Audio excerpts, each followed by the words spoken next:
Hello everyone, it's Jordan here, back again. We're taking a look at all the Switch physical releases from August 29th until September the 2nd. School is starting back up again. Jesus. Before we get into it, remember to check out my new channel, A Bit More Jordan. I'm currently working on Silent Hill. Now, it might be out this week, it might not be, it just depends on how much progress I make. But if you want to see my extended thoughts on an all-time horror classic, subscribe over there and enjoy the current content while you wait. Now, this week's physical Switch games: NIS Classics Volume 3, La Pucelle and Rhapsody. My request has come true. Yeah, it's only taken 3 volumes to get La Pucelle, but it's finally here. I played that game on my PS2, really enjoyed it, and it blew my mind that when I traded it in at a local game shop, they gave me more money than I actually bought it for. That showed me the power of rare games. Some do hold their value. I've never played Rhapsody, but I've heard it's a decent introduction into the genre, and it looks rather cute. It's based off the PS1 game rather than the radically altered DS version, which Europe did get, but I've never played it. Hopefully this package doesn't have any game-breaking issues like Volume 2 had. And our executive producers Jonathan Rumo, Brent McLean, Issa, Robotech, and Elissa have chosen this as their pick of the week. Teenage Mutant Ninja Turtles, a Cowabunga collection, is the most bodacious radical release this week. Hot off the heels of Shredder's Revenge, this is what I call marketing synergy. Milk a new release with some retro releases to go along with it. Really wish more companies would roll with the idea. I may be telling you guys about all the newest releases, but I'm definitely in the camp that thinks that old games are better. Yes, I've leveled up to Grumpy Old Man stage. This collection includes 13 Turtles games from the 8 and 16-bit eras, alongside some arcade releases as well. And as far as I'm aware, it's pretty comprehensive with all of Konami's output of that time. Fantastic to see there's no omissions as far as I'm aware. While some of these games may be better than others, I think it's great to play them, even the obscure stuff like the Game Boy games, although I suspect many are buying this just for the reasonably priced Turtles in time. I'm not even a Turtles fan, while I became sentient after the hype had kinda down from the early 90s. But hey, you sugary cereal munchers should be blowing a top just to get a hold of this. I don't know what I meant by sugary cereal munchers. Sorry if I offended all those born in the mid-80s. And our executive producers Boombox, Punky Dooster, Vey, God of Resin, Thorn Metaluna, Santa Tartaruga, and Instacritic have chosen this as their pick of the week. Dusk Diver 2 is finally getting a Western release. This has been out in Japan for like 6 months at this point, and I know a handful of you already have it in your collection because that version had English. So yeah, this is a sequel to a game I thought was a bit of a hidden gem, so I was really excited to play it. I found this one to be just alright, perhaps a little bit disappointing, since it seems they hadn't learned any lessons from their first Switch release, with performance issues almost ruining it. Plus the combat was improved in some areas, but somehow felt more repetitive with enemies being sponges for damage. I don't know, mulling on it now, probably after it's had a patch, I guess it's probably an alright game, but it didn't have the same magic for me as the first game despite some improvements. And our executive producers Alexander Cato and JCross7776 have chosen this as their pick of the week. JoJo's Bizarre Adventure All-Star Battle R is releasing on the Switch this week. Apparently, I should love JoJo's Bizarre Adventure, but literally I have no idea what it's all about. Plus, it's a fighting game based on an anime series, so it would be difficult for me to become even less interested. Never mind, not every game is made for me. I found that out when I realized they never made a Skies of Arcadia sequel, because otherwise every game would be a Skies of Arcadia game. Anyways, this is a remaster of a 10-year-old game with lots of new stuff, balances, content, new voice work, and so on. Originally, the game got a full 40 out of 40 from Famitsu magazine, which you know what that means. Bandai wrote out a nice fat check. Come on Bandai, I'll give it 10 out of 10 for a packet of biscuits, no check required. I'm easy. And our executive producer Viz has chosen this as their pick of the week. Made in Abyss Binary Star Falling into Darkness is another anime manga tie-in of sorts. I find it quite hilarious. This is rated 18, mature, a game starring kids that can be impaled. Lovely. I'm not entirely sure of the gameplay loop, but looking at the trailer, it kind of reminds me of a little bit of Monster Hunter. You go out, hunt animals, and then craft shit with it. It's a winning formula if they get the balance right. It actually looks really decent, although the animation is a bit budgeted. And don't faint guys, but it's not being published by Bandai, which means it might feel different than all their other endless tie-ins. it might be fresh. And our executive producers, Cartoon Soren and Parsnip Coffee, have chosen this as their pick of the week. LEGO Brawls is releasing this week on the Switch. It's LEGO if it was put in the Smash Bros oven and set to undercooked. Well, maybe, I don't know. It actually could be pretty cool, but for me this would rest entirely on customization options and creativity, because that's what LEGO's all about. As long as you can go to town and really create anything you want with tons of options, seems like it would be a fun time. I liked LEGO Racers on the PS1. I loved you could design your own car, but it was limited by space and lack of usable pieces, so hopefully this is better than that. I believe this was an iPhone game, which sounds horrendous. Smash Bros on a touchscreen. But I bet it plays so much better on consoles.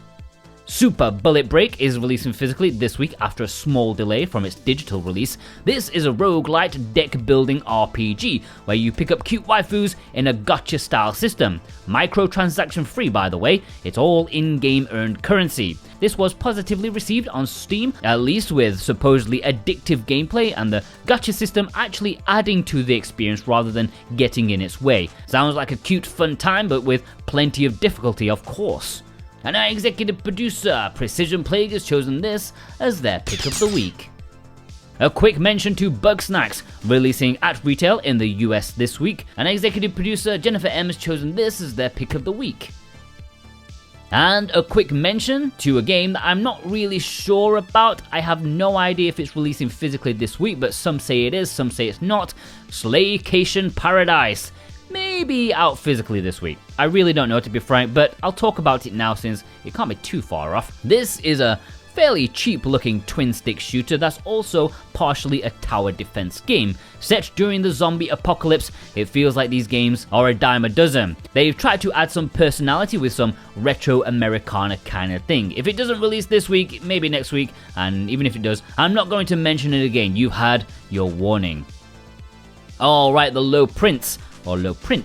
Vesper Zero Light Edition is Strictly Limited's latest Switch release, coming in a standard and collector's edition. This is a puzzle platformer with some cinematic elements to its storytelling. It reminds me quite a bit of the Oddworld games, just without the personality. And while the silhouetted foreground may have been done to absolute death these days, I still think this one looks rather lovely thanks to the background work. It's supposed to be fairly decent, but not sure it's something I'd personally pick up and play. I feel like I've played it already just looking at it. Alright, the imports guys, remember if anything takes your fancy and you'd like to import it for yourself, then consider using the links below in the description and the pinned comment. If you use those links, then it also helps support this series ever so much. You guys are wonderful, obviously, and I thank you from the bottom of my stomach. Yes, I'm going lower than my heart this time around. And in return, if you click our links and buy something, you can get a very nice 5% off anything from Play Asia with our current discount code STEENBOK. That's all one word, STEENBOK, for 5% off anything from Play Asia. Now this week in Japan, there's F.I.S.T. Forged in Shadow Torch, which is a weird acronym, but whatever. And this is releasing in the West next week, so I'll talk about it more then.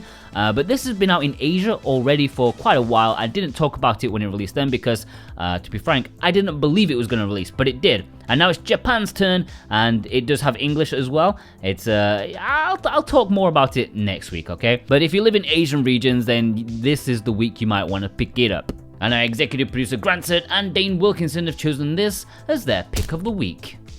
And before we head into the community spotlight, it is worth remembering that around this week, maybe next week, Play Asia will be getting their latest batch of restocks in.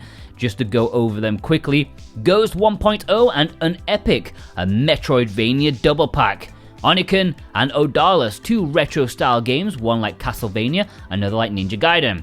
Death Road to Canada, a hilarious roguelike survival game. Shikondo, a very stylish shmup, and Reverie Sweet as Edition, a cute as buttons Zelda-like adventure. Don't miss them, they're all linked in the description for you.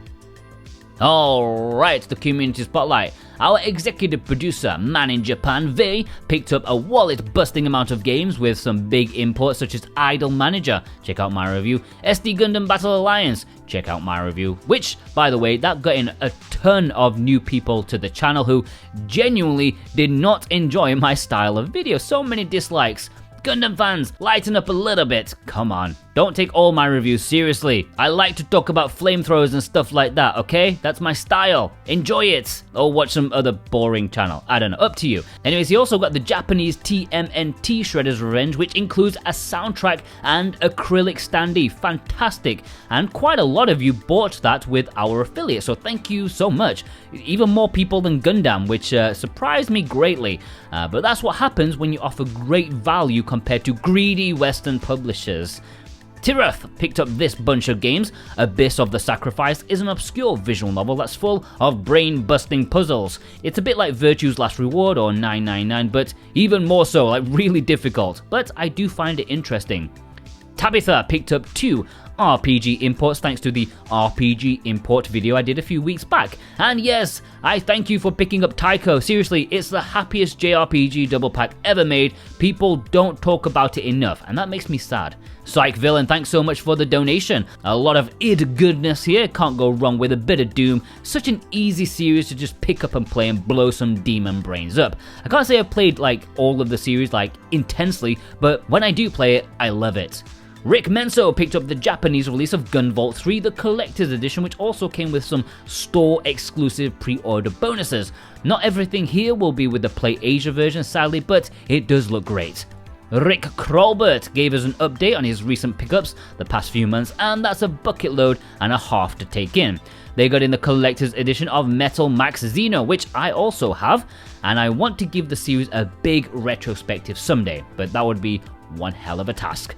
Executive producer Precision Plague sent in this photo showing off Wired's Black Label 1, which I believe is Victor Vran. Not sure what's happening with this label, it seems like they did one game and then gave up, or perhaps they're biding their time for a better game. It looks lovely, but perhaps a little bit overkill for the game in question. Movie Star Kitten picked up these fine games, a lot of imports. They got in the Merchant Forest Collector's Edition, sold out on Play Asia, that one, it has been for a long time. I hesitate to call it a hidden gem, but it's more of a hidden peculiarity. That's a better phrase. Michelle Katani, thank you ever so much for using our links to pick up these games. They sent in this of 2 recent import goodies in Remelia Scarlet and Gunvolt. I admit I was just a little bit disappointed by Remelia. I mean, it's fine, it is enjoyable once I got over the fact that it wasn't what I imagined. But still, you know, it does lack a little bit of balance in the boss fights. But that's just me. Some people told me to get good, and I tell them to go fuck yourself. Mickey McFlynn sent in his photo showing off Other Side, which I totally forgot that Limited Run did, since they have like an endless amount of distribution titles these days. Looks like a decent strategy game though. Caterpie sent in a photo of their rampaging cat, seemingly not a fan of mechs. They also got in some games as well. Nice to see Trigger Witch, quite a fun Zelda wannabe, but with machine guns. And yeah, I had quite a bit of fun with that one, aside from the utterly dumb ending. Jim, thanks for using our links to pick up these 2. Love video game music. I do have like a dream project to make a video about my favorite video game music, but I'm not sure where I would even start or even which channel I would put that on. They also got in Company Man, a fun side-scrolling action game, not breaking any boundaries but still very commendable. Executive producer Instacritic showed off a huge haul. They got in the Pretty Girls game collection, which actually just got another collection announced for a volume 2. I think that's coming out next week or 2 weeks later.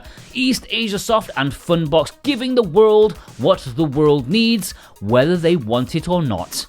Executive producer Grantzer picked up Star Wars: The Skywalker Saga. Now that's value for money in one package. I'm hoping they have another go at Lord of the Rings, like put all the Hobbit stuff in there too. I think that would be nice. Elundara, thanks ever so much for using our links to pick up this bunch of fine games. You can see F.I.S.T already there, that's the Asian version that released a while back. As I said, I didn't mention it because I didn't believe it actually released. I thought it was one of those Asian placeholders, as I like to call them. Executive producer Ilissa sent in this picture showing off both the North American and Japanese versions of Miss Kobayashi. I'm very surprised they kept the full proper title, just to confuse the people in Best Buy. Executive producer Cartoon Soren sent in this picture with 2 obscure European exclusives, Grave Danger, I actually have that one, and Will. Actually, I'm not sure if that got a US release or not. I can't remember off the top of my head, but I'm leaning towards European exclusive. Ashura G got in Remilia, that CE seems to be quite popular, some old school style titles below. I really would like Ziggurat to dump limited run, since they have loads of like semi kind of fairly interesting titles that I would like to have in my collection, but none that would push me to buy from limited run. Art Phoenix's Sword, it showed off reversible covers for both the Flying Shark and Tiger Heli games, the imports. Yes, he bought both of them twice, the absolute mad lad. You can see why though, just stunning pieces of art. Alright, let's have a roundup. Crimson Cloud Kaori, Aaron Peterson, Metric Magic, William Hutchins, Pabs, Drew Smith, Robin Hatherall, Vast Neon, Bunny Bear, Needless Dragon, Annibal, Starby, Park Ranger, Lencho, Nintendo Gamer Gal.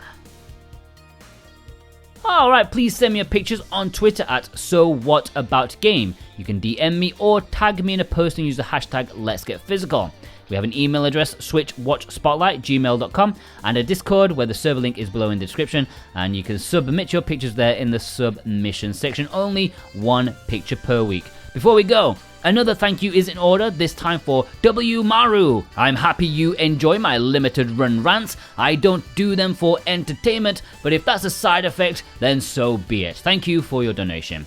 Right, I hope you enjoyed this episode of Let's Get Physical. Special thanks to our executive producers, as always, Dane Wilkinson, God of Resin, Boombox, Brett McLean, Jonathan Rumor, Santa Tartaruga, Alexander Cato, J-Cross7776, Elissa, Punky Dooster, Cartoon Soren, Robotech, Z, Raven Knight, Fawn Metal Luna, Parsnip Coffee, Issa, Vay, Mental Traveler, Grantsert, Biz, Jennifer M, Instacritic, Precision Plague, and Kadacha. Plus you, yeah, you watching right now. If you watched all the way through, then you are the kind of people who help us grow. Yes, the longer you watch, the more YouTube shows to other people. That's how it works, right? All this average watch time bollocks.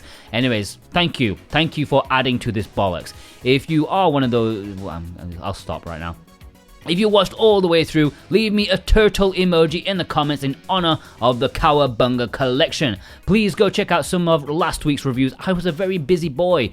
I reviewed SD Gundam, Battle Alliance, I was going to say G-Generation Cross Rays because I've said that 1,000 times in videos before, Battle Alliance, and of course Idol Manager. Of course no one watched that, why would they? But, you know, it's interesting, I like that game.